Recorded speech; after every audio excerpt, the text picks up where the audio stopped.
تخيل لو كنت تقدر تتحكم في أحلامك، تعيش في عالم تاني زي فيلم انسبشن،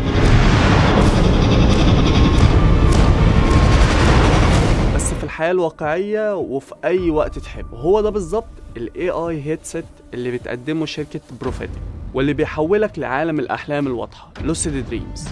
You talking about dreams? السر إن في الأحلام العادية بيكون جزء من دماغك مش شغال، وده الجزء اللي بيتحكم في تحركاتك وقراراتك اليومية، واللي اسمه القشرة الجبهية الجانبية، Subconscious security.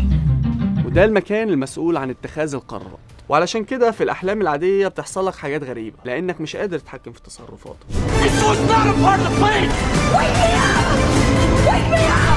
لكن مع الهيدسет دي الوضع مختلف تماما، يعني تقدر تتحكم في سلوكك وتفكر وتبتكر وتبني، وكل ده في عالم مفهوش أي نوع من الخطر عليك. وأقول لك على حاجة، فكرة الجدول الدوري جت لما كان ديمتري مندليف نايم.